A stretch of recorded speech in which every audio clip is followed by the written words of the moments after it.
तो देखिए दोस्तों, हमने हार्ड चॉपिंग किया, अनयूजुअल से स्टाइल बनाई। अब ऐसी स्टाइल बनाते हैं तो क्या होता है वो आज ऑब्जर्व करना है आप लोगों को। भले ही आप ऐसा ना करें, बट हुआ क्या है वो देखिए। तो टॉप ब्रांच में बहुत ही ज़्यादा ग्रोथ हो जाता है दोस्तों, अनकंट्रोल्ड ग्रोथ होने लगता है। यहाँ पूरा का पूरा वायर अंदर चला गया। क्यों चला गया है?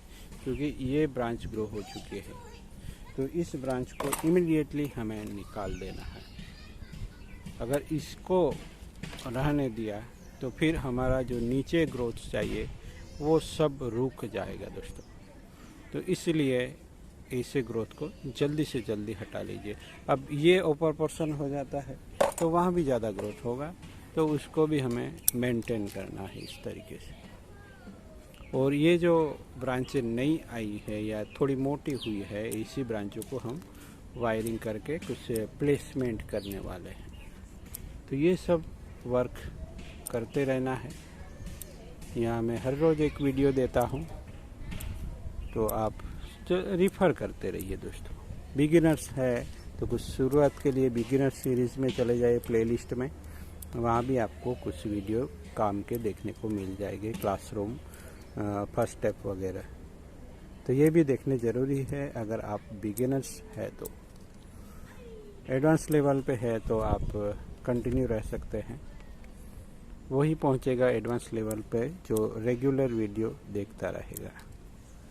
कुछ लोग उसको भी पार कर चुके हैं और अपना खुद का क्रिएशन करने लगे हैं।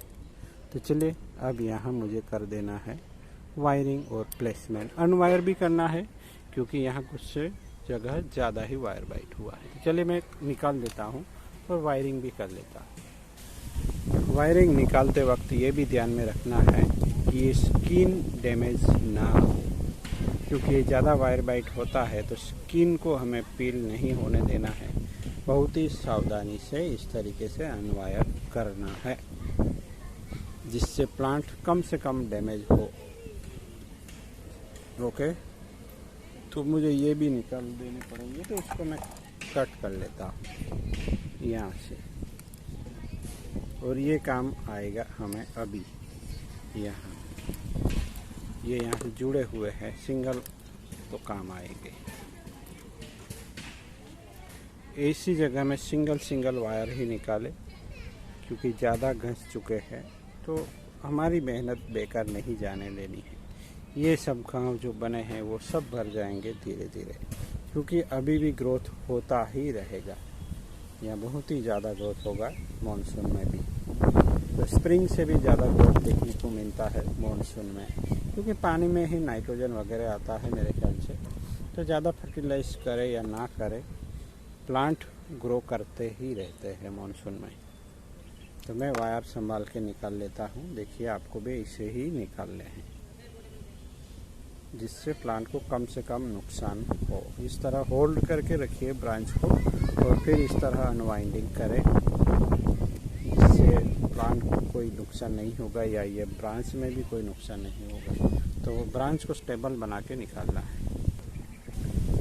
फिर से वायरिंग कर लिया, बट उल्टा करना है, जैसा पहले किया था उससे उल्टा। क्लॉकवाइज पहले किया होगा तो दूसरी बार एंटी क्लॉकवाइज, बस यही ध्यान में रखना है।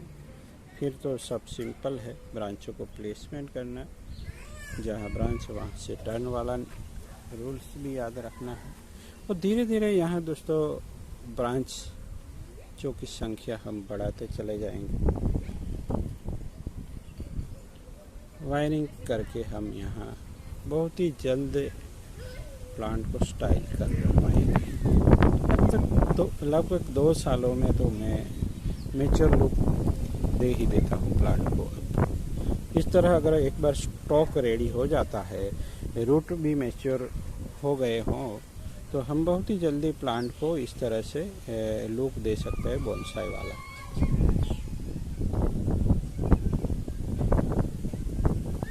तो इस तरीके के लुक बड़ा अच्छा लगता है दोस्तों। वीपिंग से हम वाइट स्वेप भी कह सकते हैं, इस तरीके से। सीधे ब्रांचों को नीचे ला देना कोई स्टाइल नहीं हुआ। इस तरह ब्रांचिंग भी होनी चाहिए दोस्तों। ये जो ब्रांचिंग हुई है यहाँ, ये निकालते हैं तो पता चलेगा आप लोगों को। इसको बढ़ेगा तो थोड़ा इसके लिए रहने देते हो। तो ये देखिए, ये जो स्ट्रक्चर बना है यहाँ से, इसका जो फ्लो लाइन है वो बनाना है हमें इस तरीके से। वैसा ही यहाँ भी बना हुआ है। तो इस तरह उन दोनों के बीच में हार्मोनी बैठानी है हमें। दोनों का फ्लो लाइन एक ही डायरेक्शन में अच्छे से बिठा देना है, जिसे कहते हैं ब्रांचों की प्लेसमेंट। और सब मिला के कंपोजिशन बना के जो बनेगा वो हमारा एक अल्टीमेट लुक के साथ एक बोनसाई तैयार हो जाएगा बहुत ही जल्दी दोस्तों। यहाँ ब्रांचिंग कितनी स्पीड हुआ है वो आप देख सकते हैं दोस्तों। यहाँ फिर से मुझे कई बार निकालने पड़े हैं ब्रांच। यहाँ ग्रोथ होता ही रहता है इस तरह की स्टाइल में, डाउनवर्ड स्टाइल में अपवर्ड ग्रोथ मिलता रहेगा। उसको आप ज़्यादा बढ़ने ही मत दीजिए, नहीं तो मुश्किल हो जाती है, क्योंकि हमारा जो यहाँ जाने वाला न्यूट्रिएंट है वो कहीं और वेस्ट हो जाएगा। और लिमिटेड स्पेस में प्लांट होते हैं तो थोड़ा मुश्किल रहता है। मैं तो फर्टिलाइज़ भी नहीं करता इस प्लांट को। मैंने अब तक कोई फर्टिलाइज नहीं दिया है, जो सोइल मिक्स में था वो ही दिया, बाकी कुछ नहीं। तो ये बहुत ही जल्द तैयार हो जाएगा दोस्तों। वॉइस क्वालिटी के लिए अगर ख़राब लगते हैं तो आप ईयरफोन लगा सकते हैं, हैंड्स फ्री। बट यह ज़्यादा हवा चल रही है, मौसम के हिसाब से वॉइस इधर उधर हो सकता है, तो क्या इस बात का ध्यान रखें। चलिए मिलते हैं किसी और नई टॉपिक के साथ। Thank you for watching.